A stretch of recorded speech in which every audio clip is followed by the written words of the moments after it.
2005 में खगोलविदों ने एक ऐसे ग्रह की पहचान की जिसका जलवायु पृथ्वी के समान आश्चर्यजनक रूप से है, यह सुझाव देते हुए कि यह जीवन को आश्रय दे सकता है।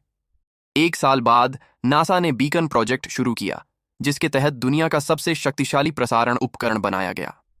हवाई में विशेष रूप से निर्मित एक वेधशाला से संकेतों के माध्यम से एक संदेश प्रसारित किया जाता है, जिसे फिर पृथ्वी की कक्षा में चक्कर लगा रहे एक उपग्रह द्वारा बढ़ाया जाता है और नए ग्रह की ओर निर्देशित किया जाता है, ताकि परग्रही बुद्धिमत्ता से संपर्क करने की उम्मीद की जा सके।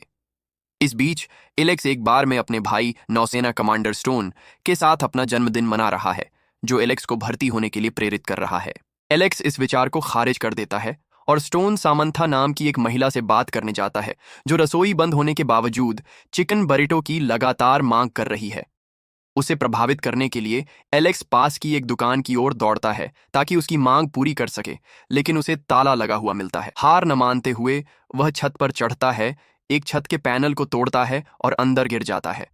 एक बरिटो लेने और उसे गर्म करने के बाद एलेक्स काउंटर पर नकदी छोड़ता है और एक सीढ़ी का उपयोग करके बाहर निकलने की कोशिश करता है, लेकिन वह फिसल जाता है और दुकान के माल को काफी नुकसान पहुंचाता है। कुछ ही क्षण बाद पुलिस उसका पीछा कर रही होती है। एलेक्स सामंथा को बरिटो सफलतापूर्वक पहुंचाता है, तभी उसे टेजर से काबू किया जाता है।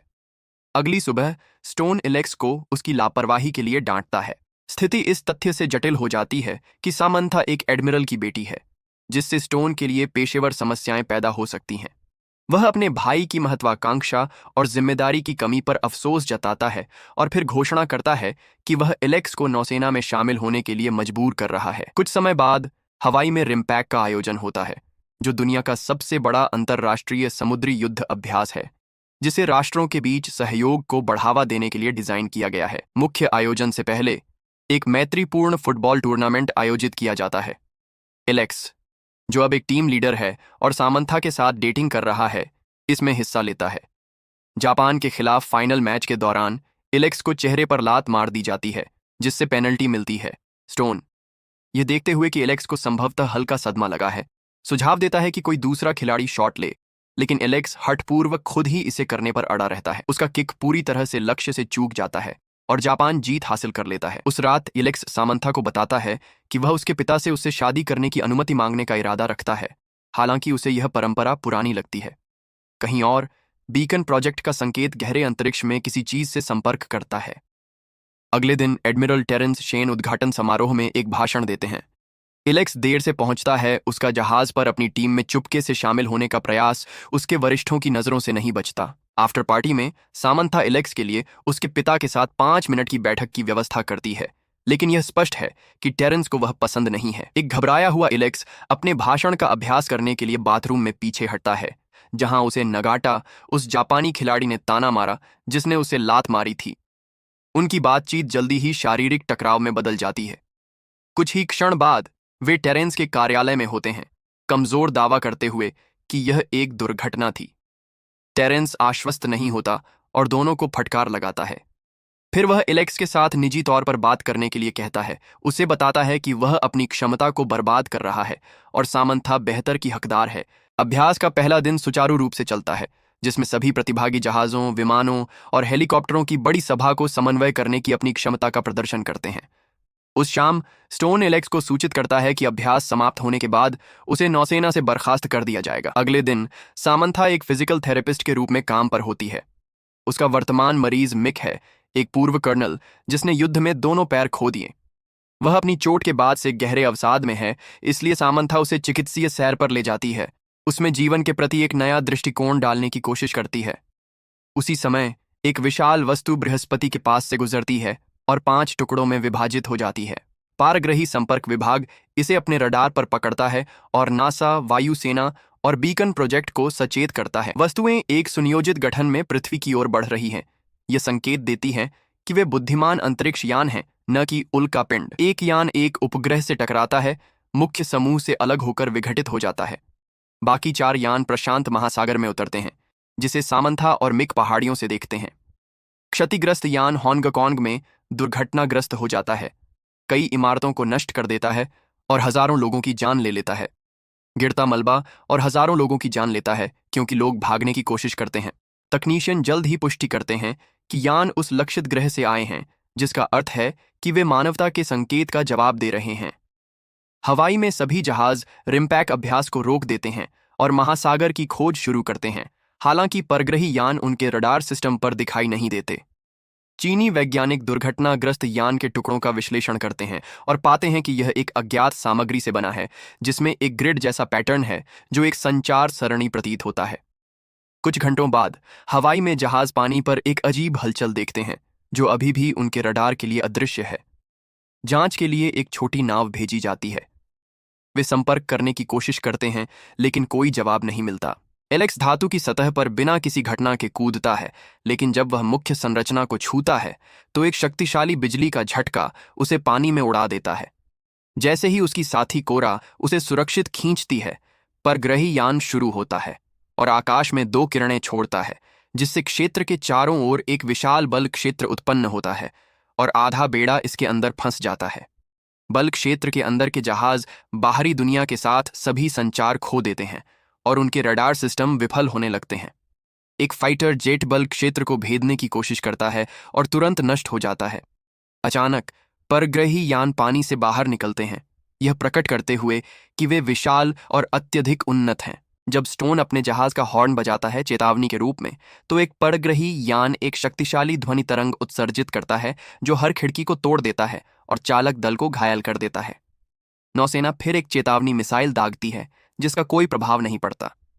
परग्रही यान अपनी मिसाइलों से जवाबी कार्रवाई करता है।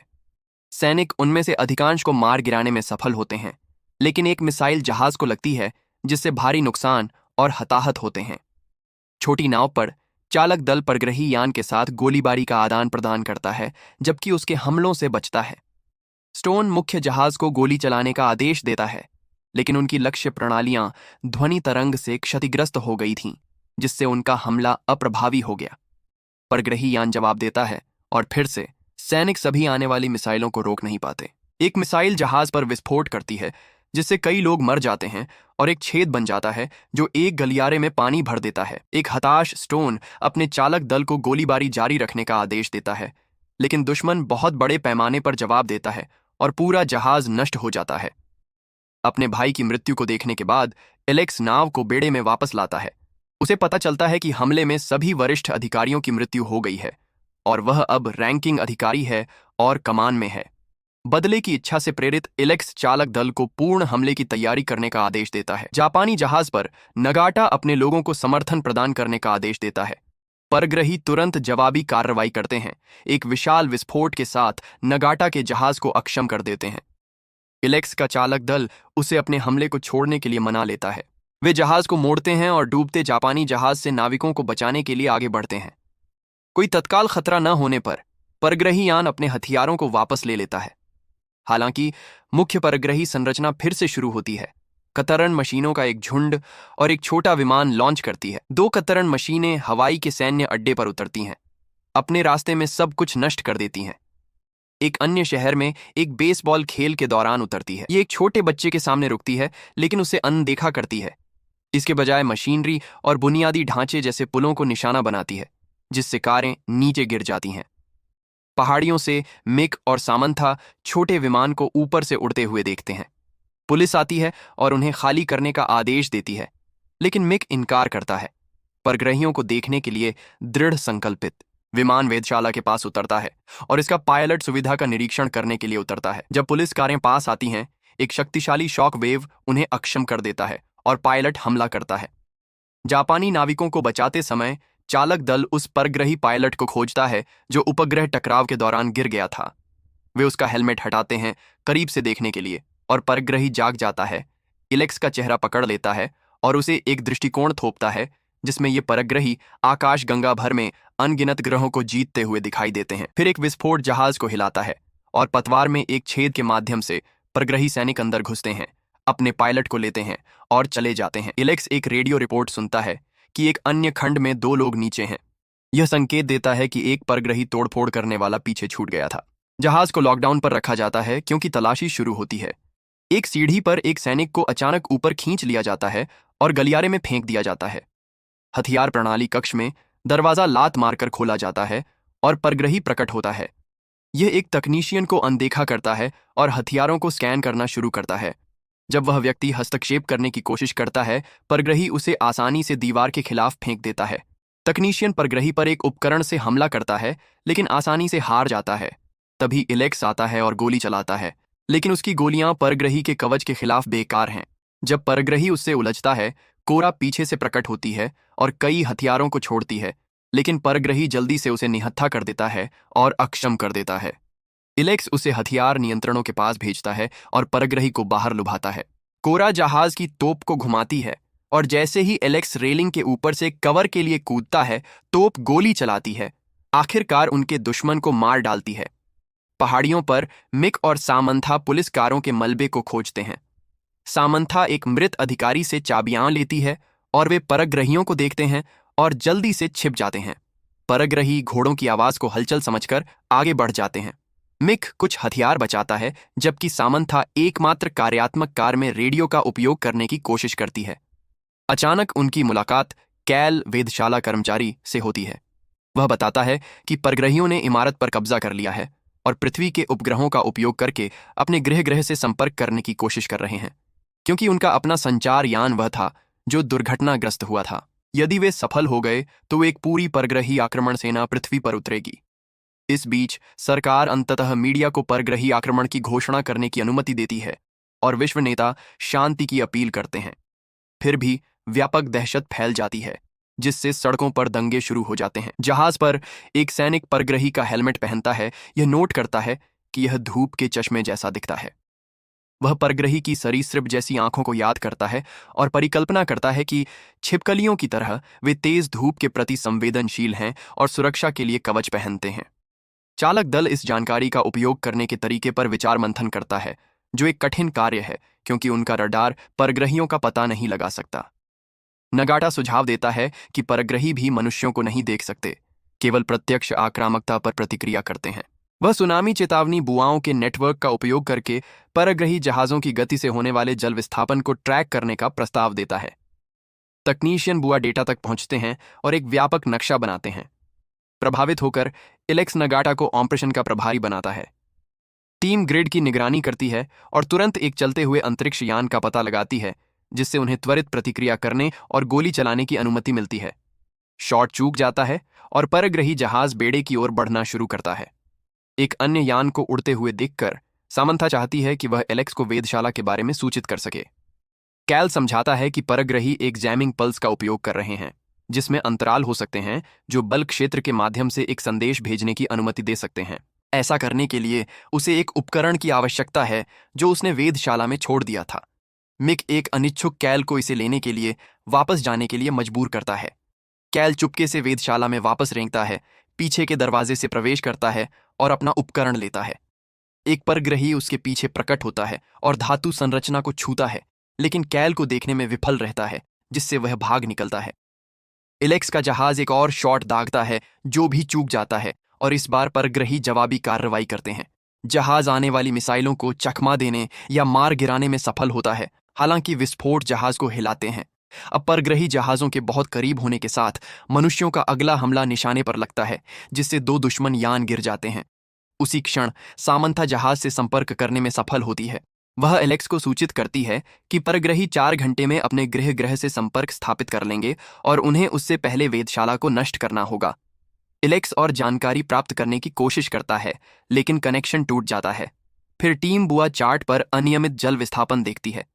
परग्रही जहाज उन्हें भ्रमित करने के लिए इधर उधर कूद रहा है।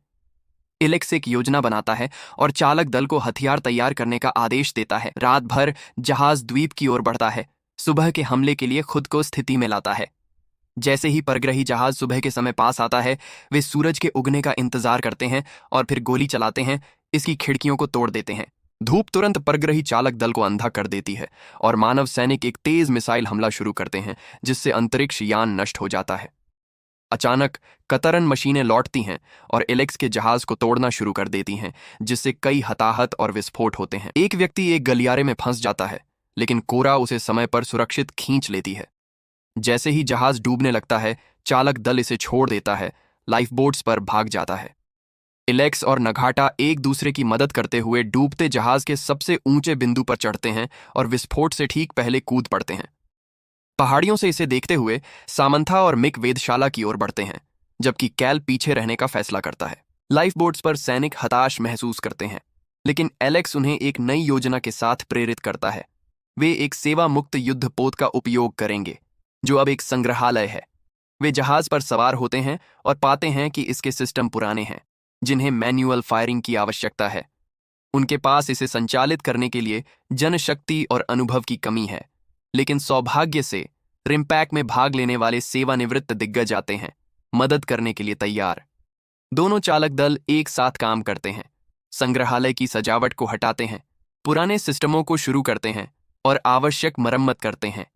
युद्धपोत रवाना होता है और परग्रही संरचना को फिर से अपनी किरणें दागते हुए देखता है।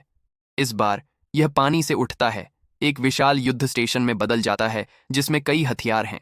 एलेक्स कोरा को तोपों को एक तरफ निशाना लगाने का निर्देश देता है, क्योंकि जहाज मुड़ना शुरू करता है। जब परग्रही गोली चलाते हैं, एलेक्स लंगर डालने का आदेश देता है। अचानक रुकने से जहाज घूम जाता है और दुश्मन की मिसाइलें हानिरहित रूप से समुद्र में गिर जाती हैं। मानव चालक दल फिर उन्मत्त गति से काम करता है, अपने पास मौजूद हर चीज को दागता है और धीरे धीरे परग्रही यान को नष्ट करता है। परग्रही जवाबी कार्रवाई करते हैं, कुछ नुकसान पहुंचाते हैं, लेकिन युद्धपोत को डुबाने के लिए पर्याप्त नहीं। चालक दल अपनी गोलाबारी को बनाए रखता है और अंततः परग्रही मात्रयान को नष्ट कर देता है, साथ ही बल क्षेत्र उत्पन्न करने वाले उपकरण को भी। इससे बेड़े का दूसरा आधा हिस्सा टेरेंस के नेतृत्व में युद्ध में प्रवेश करने में सक्षम हो जाता है। उसी क्षण वेधशाला में परग्रही अपना संदेश सफलतापूर्वक भेज देते हैं और आकाश में एक प्रकाश की किरण शूट होती है।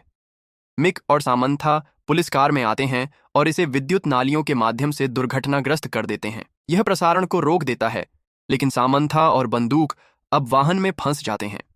जैसे ही एक परग्रही पास आता है, मिक उससे टकराता है, एक लड़ाई शुरू करता है। परग्रही संघर्ष में अपना हेलमेट खो देता है और सूरज से अंधा हो जाता है, जिससे मिक को लाभ मिलता है जब तक कि परग्रही उसे हरा नहीं देता। जैसे ही प्राणी उसे मारने वाला होता है, कैल फिर से वापस प्रकट होता है और अपने उपकरण से उसे मारता है। फिर मिक परग्रही को गला घोंटकर मार डालता है, जबकि कैल सामंथा को मुक्त करता है।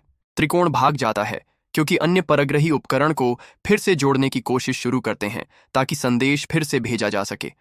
युद्धपोत पर चालक दल एक विशेष मिसाइल लोड करने के लिए एक साथ काम करता है, जो वेधशाला को नष्ट कर देगी। परग्रही मात्रयान का मलबा और कतरन मशीनें तैयार करता है, और चूंकि मनुष्यों के पास केवल एक शॉट बचा है, वे मानते हैं कि यह उनका अंतिम प्रयास होगा। मिसाइल दागी जाती है और वेधशाला को पूरी तरह नष्ट कर देती है, क्षेत्र में सभी परग्रहियों को मार डालती है और उनके संचार लिंक को स्थायी रूप से तोड़ देती है। जैसे ही कतरन मशीनें युद्धपोत को नष्ट करने के लिए करीब आती हैं, मित्रवत फाइटर जेट अंततः आते हैं और उन्हें मार गिराते हैं। जेट परग्रही मात्रयान के बचे हुए हिस्सों को भी खत्म कर देते हैं, जिससे युद्ध का निश्चित रूप से अंत हो जाता है। कुछ समय बाद पूरे चालक दल को मिक सहित सम्मान के पदक मिलते हैं। स्टोन जैसे मृत सैनिकों को भी मरणोपरांत सम्मानित किया जाता है। टेरेंस एलेक्स को कमांडर के पद पर पदोन्नति देता है और उसे उसका अपना जहाज देता है। समारोह के बाद एलेक्स अंततः टेरेंस से सामंथा से शादी करने की अनुमति मांगता है। टेरेंस शुरू में ना कहता है, लेकिन फिर खुलासा करता है कि वह मजाक कर रहा है और एलेक्स को चिकन बरिटो के लिए दोपहर के भोजन पर आमंत्रित करता है। इस बीच स्कॉटलैंड में 3 लड़के एक नष्ट इमारत की खोज करते हुए दुर्घटनाग्रस्त परग्रही यान का एक टुकड़ा खोजते हैं। वे एक तकनीशियन को इसे काटने के लिए बुलाते हैं, जिससे अंदर एक जीवित परग्रही का पता चलता है। सुनिश्चित करें कि आप सब्सक्राइब करें और नोटिफिकेशन चालू करें ताकि आप इस तरह के और वीडियो देख सकें। देखने के लिए धन्यवाद।